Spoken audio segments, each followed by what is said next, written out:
Shalom lekulam. Hello, everybody. My name is Paul Gross. I'm a senior fellow here at the Menachem Begin Heritage Center in Jerusalem. And it's my pleasure to welcome you to another of our English Zoom programs, our weekly discussion with an expert from the world of politics or journalism or academia, looking at an issue that we think is of interest to those of you who follow what's going on here in Israel and the wider Jewish world.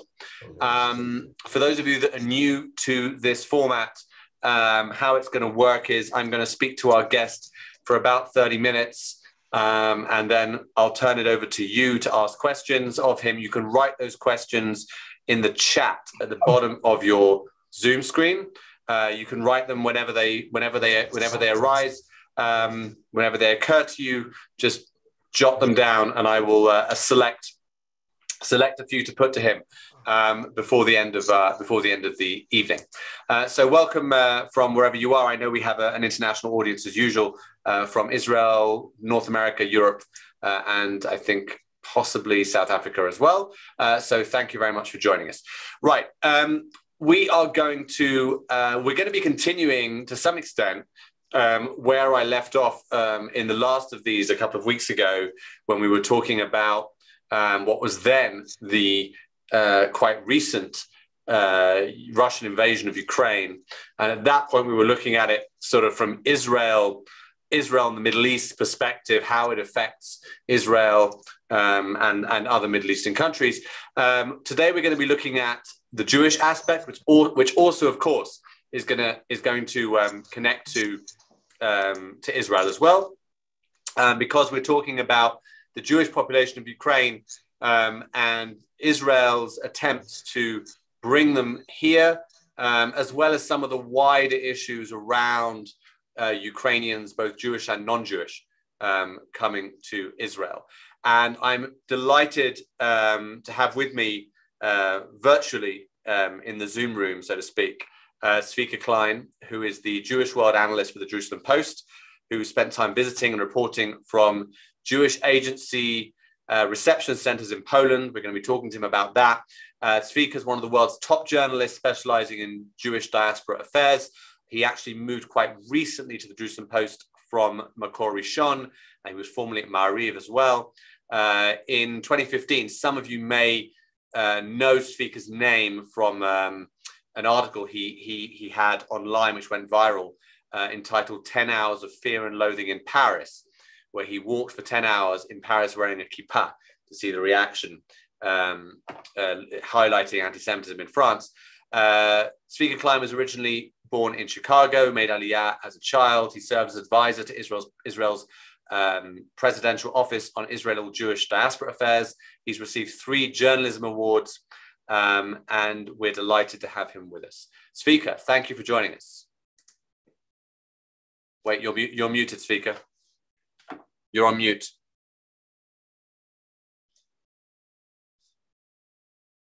Wait a second. Technical stuff.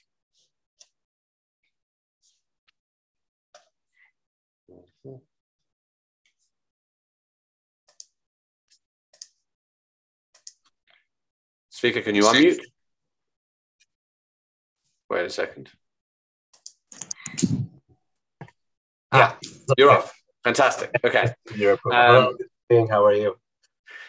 Great. Thank you so much for joining us.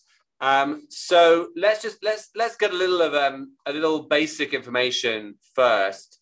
What can you tell us about the Jewish population of Ukraine? Roughly how many people are we talking about? Are they affiliated with Jewish organizations? Are they religious, not so religious? So good evening, and thank you for joining us. Basically in Ukraine, depends, obviously. It always depends who you ask, right?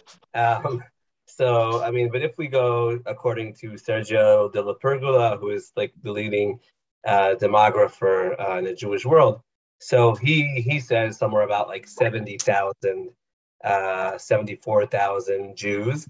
It's what he calls the core Jewish community. That doesn't necessarily mean halachic, but it means people who are actually involved or part of the Jewish community, go to synagogues or JCCs, etc.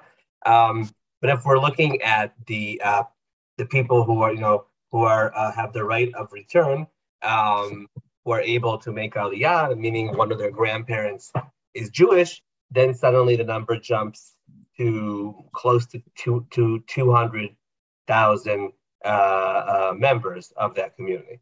And I would say most of them are secular. But I would say, as opposed to, let's say, North America or other countries, they're not, most of them aren't going to a reform or a conservative synagogue. The synagogue they go to or don't go to, kind of like Israelis, is an Orthodox synagogue. The most strong, I would say, movement is Chabad. But as we see all around the world, people who go to a Chabad synagogue, most of them don't say that they are Chabad, or they don't necessarily live according to the Hasidic Chabad lifestyle, but their rabbis are Chabad rabbis. So those are the majority. Other organizations are JDC, the Joint, that work mainly with the elderly, mainly with Holocaust survivors. The Jewish Agency has different activities, JCC, even Hillel exists in Ukraine, and also many smaller local Jewish organizations.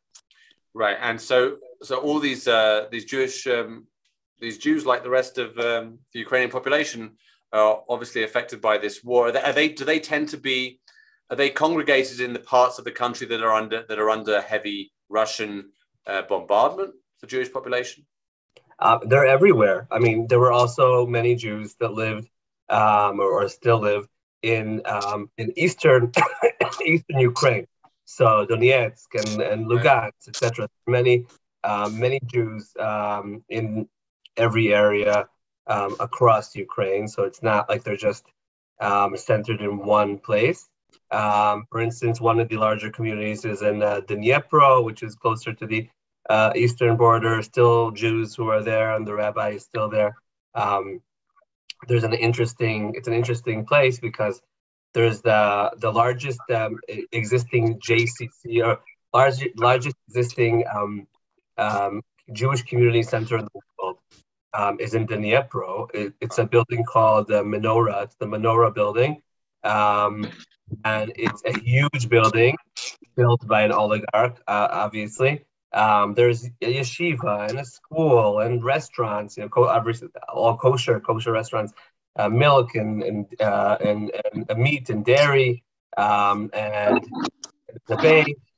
There's many things in that building, and there's a skyscraper, and there's a hotel in that skyscraper. So there's a very rich Jewish life in Ukraine that's like young, because it's just being renewed in the past 30 years, right.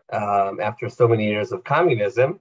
But definitely there's a lot going on in the Jewish community. Right, and now of course they're facing this this terrible situation, like much of the country, literally running for their lives in some cases. And you were reporting earlier this month from Poland, where the Jewish Agency had set up reception centers for people coming to Israel. And I just want to read a very short sentence that you wrote in an article that I read in the Jerusalem Post, which struck me straight away. When you wrote it, you said, Israel was established almost 74 years ago as a Jewish state, and I could not be more proud of my beautiful country and people after what I have seen during the past week.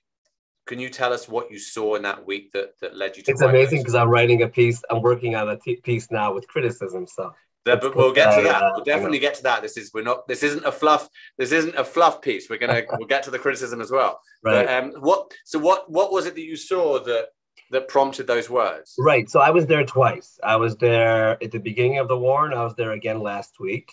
What I saw is pretty much at the beginning, it looked like as if the Jews were the only ones who were organized.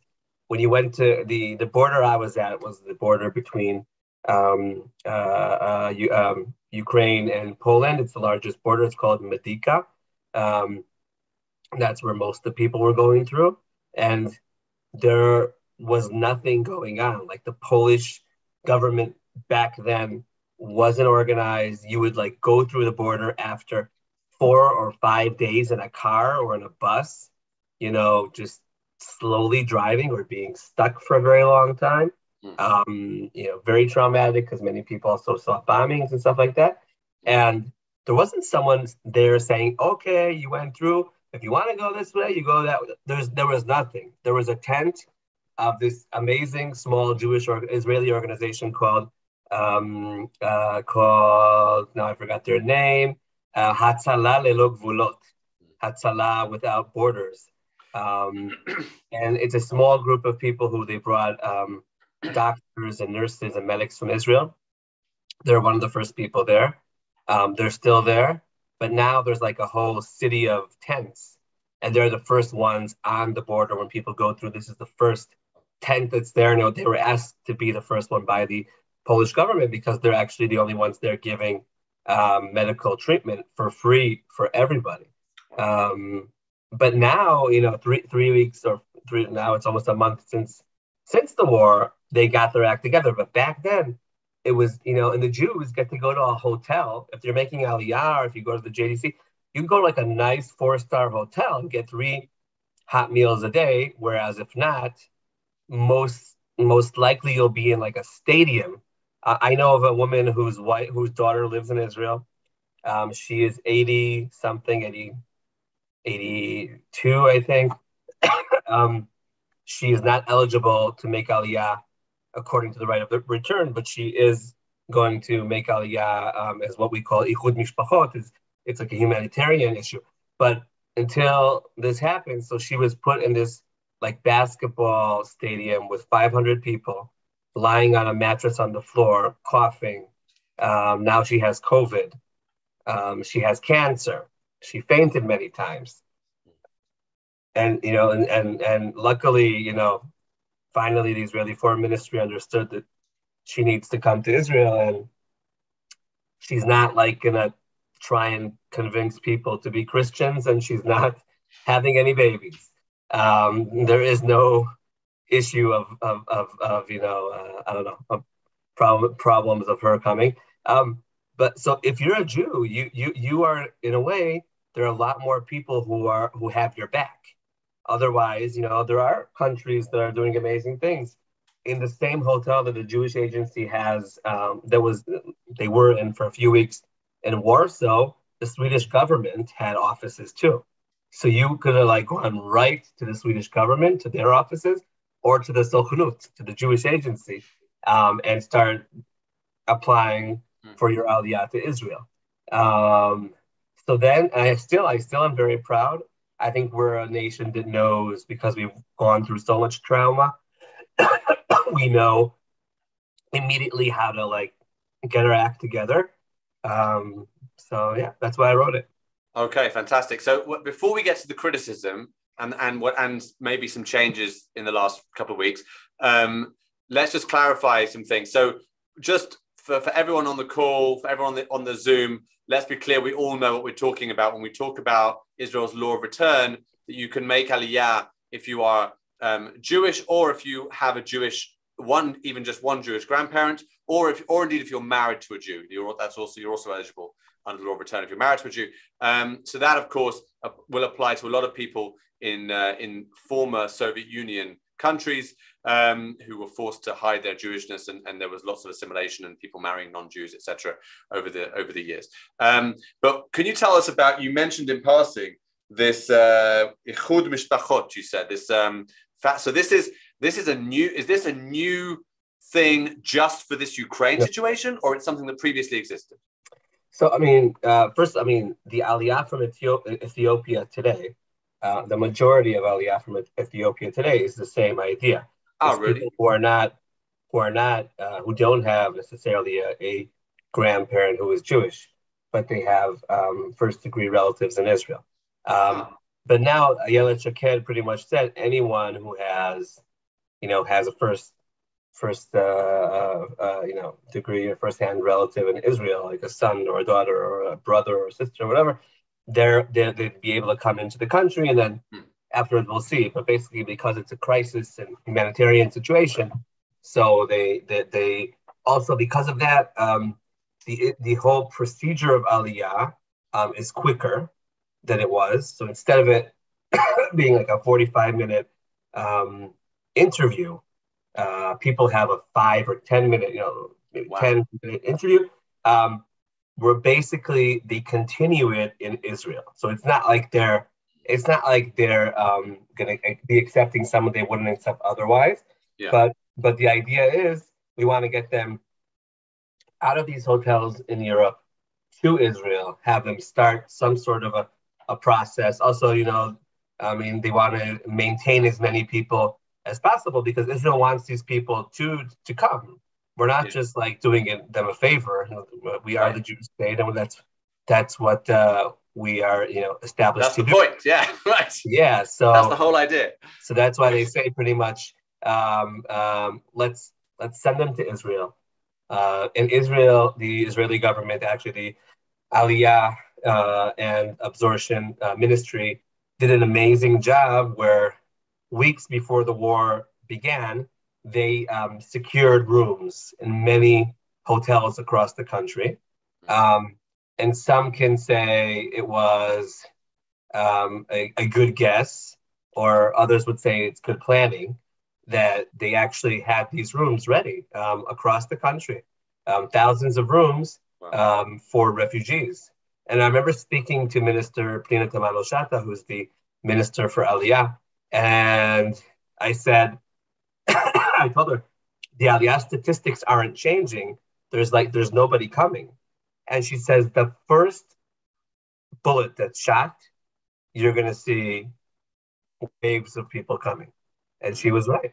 Yeah. This is Israel. I mean, we tend to forget because in the parts of the world where Jews live, things have been pretty peaceful. So we tend to forget about Israel as the refuge, which it was for so many years, a long time ago, and now we're seeing it again. So what's changed? What's changed? Why are you now about to write a more critical piece? So I think we are doing amazing things, but we can always do it better. And I think journalism is not just to. I see journalism on the one hand to support and to strengthen people who are doing good things, but also to criticize or to ask questions in order to make organizations work better. I think without saying everything before I write it. Yeah, we want people to read the piece, obviously. Yeah, I'll say that I don't think there's enough, and it's not just the Jewish Agency; it's all the organizations involved, whether it's the Foreign Ministry. There are not. So I had COVID a few weeks ago, so I'm still on this long COVID. There aren't enough people overseas where we need them. We don't have people on the borders, even though they say that we do. So they may be going through and bringing groups, but they're not standing there with the sign saying, if you want to come to Israel, if you're Jewish, come with us. Yeah. That's not being done. There is certain places where the Jewish agency doesn't have enough staff, so they bring in volunteers, but volunteers are volunteers, right? Any one of us who runs a business, we know that if we bring in volunteers, the level of their work will be not as well usually as the one of someone we're paying a salary. The department dealing with Russian-speaking Jews in the Aliyah department was closed a few years ago. Therefore, there aren't many shlichim. When the war broke out, there were 2 shlichim out of 3 that were supposed to be there for the Jewish agency across the country. This not including teachers, but people who are dealing with Aliyah or dealing with the connection to Israel. There were just 2 out of 3 that were supposed to be there.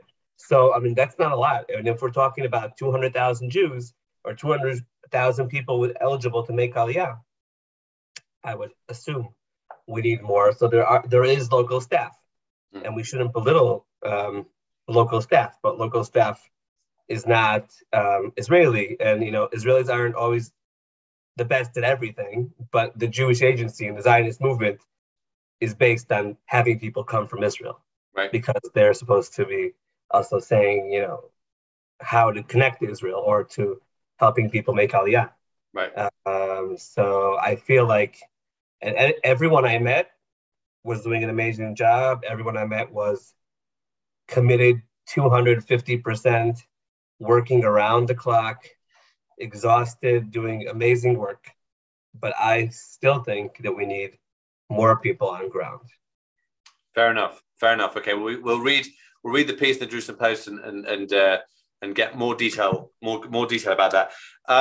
Let's also turn to this question, which has been in the news a lot here in Israel in recent weeks, about the controversy around non-Jews coming to Israel. So if I'm getting this right, initially there was a lot of opposition to this from Ayelet Shaked, the immigration minister, the minister of Interior, and eventually she accepted a certain number. I think was it 5,000, which was seen as like really low, and she was criticized for that. And I think has she now upped that number? Has she now been like adopted a more quote unquote generous position? What's the current state of affairs with that? If I understand correctly, there isn't a number. Like, she pretty much gave in and said anyone who has a relative in Israel will be able to come. I don't think that means. I mean, that doesn't mean they could be Israeli citizens. Of course, right. But they could come to Israel. They'll get some sort of refugee status situation. Yeah. And also, I'll tell you, I mean, yes, there are a lot of people who are coming here, and we are a small country, but Poland has more than 2 million refugees, and many of them are planning to stay there. We're not.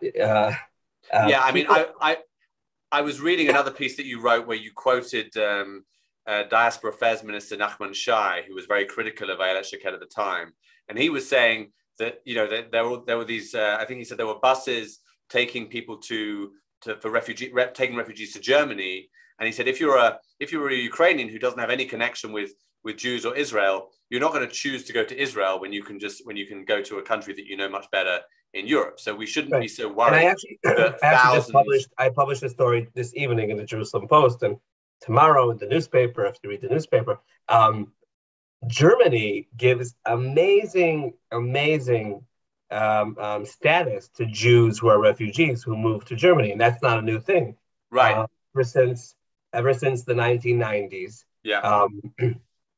Jews people who are, it's interesting because Germany will only take in this status people who are eligible of the right of return. So they could go through the same rules as Israel, and basically saying if one of your grandparents are Jewish, you can move to Germany, get citizenship, as opposed to these refugees these refugees are allowed to move to Germany and get amazing status and social security and health and education, but for up to 3 years. Right. And if you're Jewish, you can get all of this and more for a lifetime. Like, you're not considered, and immediately. So why would it's not like people are coming here just because we're the best country in the world, which, I mean, I think we are, but we're not the best country in the world for everybody, we're best for the people. Sure. That's why, I mean, it's astonishing, the thing with Germany. I mean, this is why you have this astonishing statistic, this kind of quirk of history, that Germany is the only country, I think, apart from Israel, that has had a Jewish population that's grown in the past 20 years or so. Right. Because 100%. for this is sort of extraordinary. I would say 90% of the German Jewish community are immigrants from the former Soviet Union. Yeah. I was actually, a few years ago, I worked at a summer camp for German young Jewish German kids, and it was interesting. You were not allowed to speak Russian in the official activities because the camp is funded by this integration ministry. There's lots of budgets, and they want them to assimilate into German society, so they don't want them to speak Russian. So in the rooms or at the meals, that's fine, but at official activities, it was like, you have to speak German or English or whatever, but just you don't speak Russian. Wow, amazing. I'm going to finish my questions soon, so I want people to start writing their questions in, so we can get to hear some more questions from the audience. Let's also talk. What we haven't talked about, of course, is and I don't know if this is something you've reported on, but there's also Jews that want to leave Russia, I think, because of the situation, because Russia is now becoming increasingly repressive, with Facebook closing down and news agencies being told that they have to effectively just state the government line. They're not allowed to use words like war or invasion, this kind of thing, and essentially Russia's becoming increasingly authoritarian.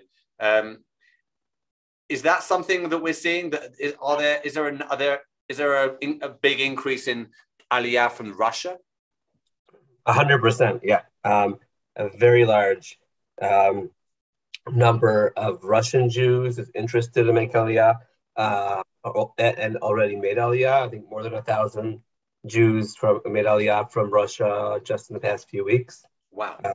Which is, if we talk about usually that there's a few months, maybe, few months, the same number would make aliyah.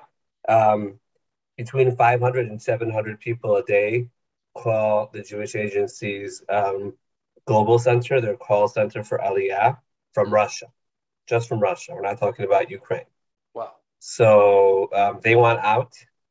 The young generation definitely wants out. They don't want to stay. They're afraid of a second Iron Curtain coming down. And they're all quiet. They're not reacting to what's going on. Many of them have family in Ukraine. They're not happy with what Putin is doing, but they can't say anything. So it's a very difficult situation for them too. And also financially, and just the stores are all closed. And there's not enough medicine. There's not enough food in the supermarkets. So it's obviously it's not Ukraine, but it's also not a very positive situation. Right, hit by sanctions, etc. Right, yeah, that's going to be an interesting to see how that plays out as well. So as things currently stand, the Jews in Ukraine, I mean, you said at the beginning there's maybe 70,000 in this core number, and a much larger number. You think you said 200,000 that are eligible for aliyah. Do we anticipate? Are there people in the government, the Israeli government, or the Sochnut, the Jewish agency, who are sort of estimating how many people we expect to make aliyah from Ukraine in this because of this situation? So politicians tend to be like prophets and throw out numbers. It's a way for them to get budgets. It's a way to create headlines. But I mean, I could say many politicians and personnel are talking about 10,000 Jews are eligible for the right of return within a few weeks. Others are saying we could get to 100,000 within, and it depends on so many things. Like, is the war ending tomorrow? Right. If so, I don't know. But as if the war will keep on, then things are changing. And also people, many Jewish communities around the world are accepting Jews. So are they staying there, or is it just like a temporary place? And also, we have to remember that a majority of these families are absent because men and boys or whatever from the ages 16 to 60 can't leave Ukraine unless they have more than 3 children. So, and many of them don't. Most of them don't. Therefore, these families are split. And, if it's a country of tens of millions of people, and only there's like 3 point something million who are refugees outside of the country, there are many more refugees inside the country. Most of the Ukrainian population is still there. So also many Jews are still there because whether it's elderly who can't leave or it's difficult for them to leave, or men and boys who just can't leave now. So they're there. So people, it's difficult. I spoke to the head of the Jewish community today in Germany, and he says kids are still learning, Ukrainian kids are still learning via Zoom in the Ukrainian schools, even though they're in Germany. And he's like, well, why don't they just join our schools? They're like, well, we may be going back. Right. They don't know what's happening. Yeah. So, no, or they know, but they just, and we can't, I can't, I can't criticize that because I've never been in this situation. But obviously, I would want to hold on to hope. Yeah. Right. And we don't know also, even if the war, we don't know when the war does finally end, we don't know how it will end. It could, one very possible scenario is it ends with Ukraine becoming a sort of vassal state of Russia or under Russian occupation. It might not be such a nice place to go back to anyway. Even if not, many cities are being destroyed. It could be your house is destroyed. What's going to be with the economy there? So it's there aren't any positive scenarios. It's bad or worse. Yeah. I hear that. So when obviously the big aliyah from the former Soviet Union was at the end of the Cold War, and the Soviet Union collapsed, beginning of the 1990s, and we had like 1.5 million people coming here, and there was this huge, this enormous effort by Israel to absorb this, this sort of miraculous in many ways effort by Israel to absorb these people very successfully into Israel. We're not talking about those numbers, but this does look like being a huge number of people in a short space of time, which Israel hasn't had to deal with for a while. Are there plans in place to, I don't know, sort of find homes for these people, give them an education, teach them Hebrew, all those kinds of things? The answer is yes. Okay. Should I elaborate? Obviously, yes. So the biggest question is housing, and it's also the most expensive. Yeah. But definitely there are talks of government funded housing. At the moment it's through hotels, but there are talks of other apartments and other long-term solutions that are not necessarily I don't know if final solution is the right word, but they're not the permanent homes for them. Many public spaces that they're going to try and quickly turn into apartments, or even like caravans around the country in different areas. And I also know that there are talks with big funders such as Keren Hayesod and the Jewish Agency of North America to raise funds and to create housing for them.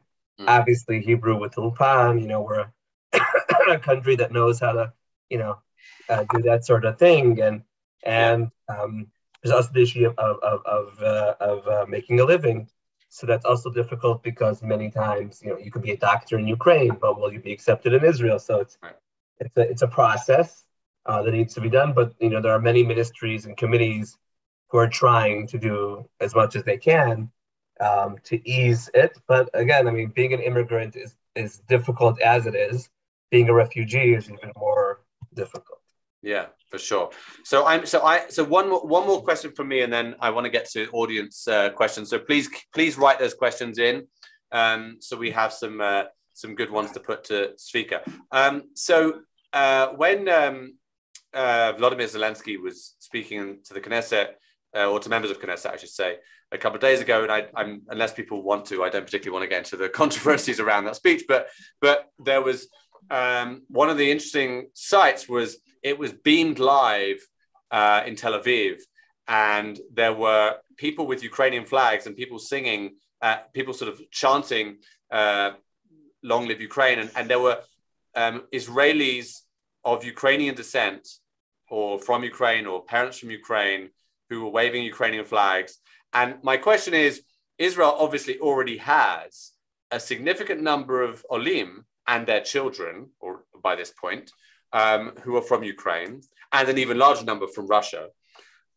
So how are they, to the best of your knowledge, how are they responding to this and are they particularly involved in welcoming the new olim? Or are they sort of just more involved in, I don't know, lobbying the Israeli government to take a tougher line or something? How are they involved in this?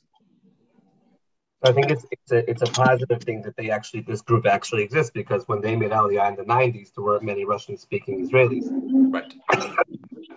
Many of them are whether lobbying, but also you have to understand that these people all have families in Ukraine, so they've been worrying, and they've been, the amount of people that I saw who flew to Poland or to Hungary and then drove into Ukraine to bring their grandmother or mother or father is very big. Like many Israelis, and it's funny, like you always run into these people and they all like think they have the most unique story, but they're all telling the same stories. Their family members said they wouldn't leave without anybody coming with them. So they go in and they help them out. So many of them are collecting toys or products for homes, and I think just basically the fact that they speak Russian, so there are many Russian-speaking professionals who are helping out, whether it's psychologists and social workers.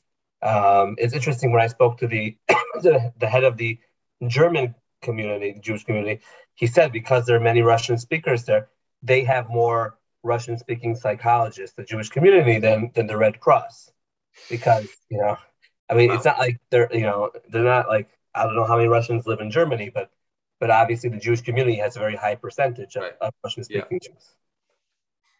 Yeah. Okay, so let's go to questions. Keep writing them in, please. So Harry Gluck had a question, which I guess is kind of the question that was behind Ayelet Shaked's initial very cautious position, which is, he says, how would accepting thousands of non-Jews into Israel affect the Jewish nature of Israel as a Jewish state? The demography question. Obviously, I mean, Israel is a Jewish state, and if you just decide to change the rules and accept anyone, even any refugee into the country, then where do we stop? I think that's kind of the fear of where we are. This is the only Jewish state in the world, so we can't just let it be a regular country. Otherwise, it's not going to be a Jewish state. So I think that's pretty much the short and straight to the point answer. Right, but the counter is that there aren't essentially that there's not going to be such a large number. That's basically that's the question, right? Because you can say that and you can make all kinds of arguments like Nachman Shai did, that people aren't going to come here in their tens of thousands when they could go to European countries. But then what happens when they do that? What happens if they do? How easy is it to close the tap, as it were, to close the faucet? I mean, I just think that there needs to be a certain red line, but I mean, I agree that just a few thousand, and definitely if they're refugees and there's a war going on, we shouldn't be picky. Right, fair enough. Okay, so Svi's question was kind of asked by me about preparations that are being put into place for the absorption of Jews. So at the beginning, when you said the number of Jews, Rachel Efrati had a Chabad estimate of 350,000 Jews in Ukraine. Is that do Chabad tend to have a larger estimate generally? Yes. Okay. All around the world, it's like that. Why? I mean, you could look at it from two directions. One is because they're looking for Jews and they're looking for people who connected to Judaism, even if they're not halachically Jewish. But also, you need to raise money and you need to show that there's need for what you're doing. So obviously, if you show that there's more more going on and more people who can be potential clients, so that works. That's fair enough. Let me ask you this, because I'm waiting for people to ask more questions, but I have plenty myself, so it's fine. In the absence of audience questions. So one of the things that we've discussed on this, and regular attendees of this Zoom will know, that in previous months and going back to last year, about a year ago today, I think it's either today or yesterday, was the election, the last election we had here, the last of the four that we had in quick succession. And obviously we have this unusual government right now, of a mishmash of left, right, center parties, also an Arab party. Has the unusual nature of this government, in your view, has it in some way been an obstacle to things kind of coming together, working efficiently in this sort of very unusual crisis situation? Has it not made a difference? Has it in some weird way been beneficial? What's your take on that? Good question. Try to think.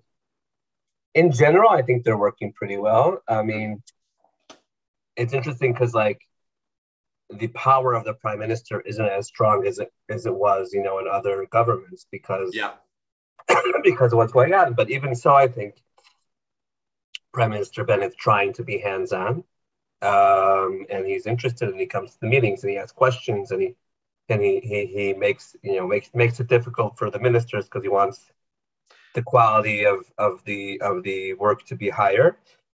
And is it relevant? Is it relevant that he himself, that Naftali Bennett, was a former diaspora affairs minister, that he's someone who perhaps unusually for an Israeli prime minister spent time in the diaspora and was kind of I think he has, in some ways, he has a sort of Jewish connection, which some other, the first religious prime minister, of course, that had more than some previous prime ministers. I think so. I mean, when he was minister, he was the first one to, in 2014, 2015, to actually to give a large sum of money to the Ukrainian Jewish communities when there was the issue of Eastern Ukraine, and also then there were temporary refugee camps for Jews. He was the one that gave, I forgot if it was 5 million shekel or 8 million shekel. And that was considered to be surprising because, Israel is used to getting money from diaspora Jewry, or if they give money, it's usually towards promoting Aliyah. And here it was nothing of that. It was just to save Jews and help Jews who are in difficult situations. So definitely it helps. I think that he's got that background and connection, and he also there was an issue right when Nachman Shai became minister. There was the in South Florida, there was the building that collapsed. Yeah, and Bennett insisted on Nachman Shai going and representing the government there. Wow. So he definitely sees that importance. Well, we actually had on this Zoom the IDF officer who took the who was helping the Israeli rescue effort in that Florida disaster a while ago. So there's a question here from Martha Cohen. It's actually it's something of a public service announcement, actually. She's asking, what's the best organization to support for helping those coming to Israel? Not the people not getting to Israel, but for services when they arrive and their transition to Israeli society. So I think I could tell you, so when I came into Israel last week, it was just amazing to see how many parts of Israeli society were helping the Olim. So there were soldiers from from Pikud Oref, which is the Home Front Command. I think that's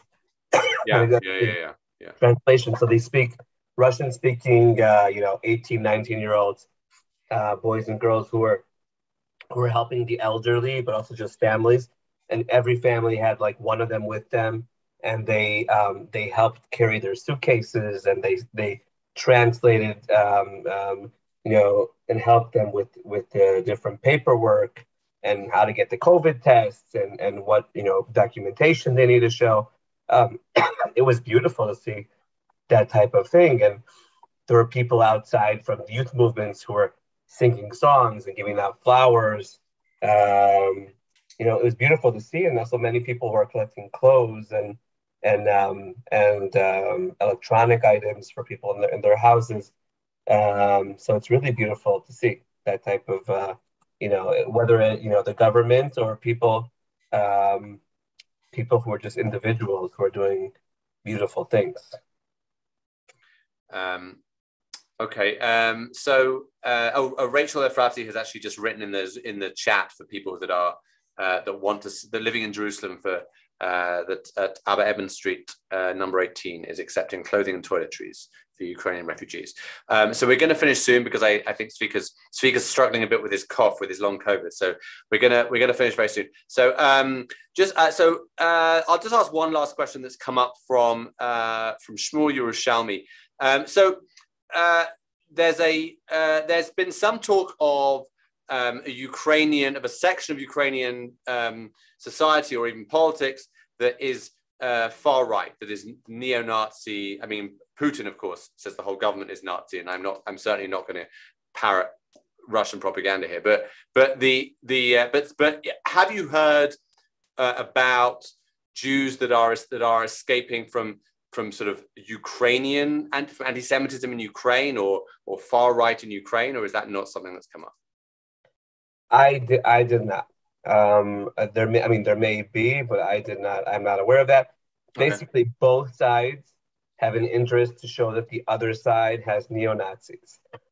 So I would take everything, with proportion, because every side's trying to demonize the other one. We see it a lot. But to answer the question, I haven't ran into that. Okay. Very good. Okay, so I think we're gonna let Zvika go so that he can get a drink and rest his voice. Thank you very much. I want to thank him. I want to thank him for joining us and for giving us his time for this. I urge you all to follow him in the Jerusalem Post and read what he's writing, including the piece that he gave us the nice lead to today. And I will see you all hopefully next week. If you're not on my mailing list, you can email me paulg@begincenter.org.il to get on that mailing list. And I hope to see you all very soon. Thank you, Zvika. Bye, everyone. Thank you.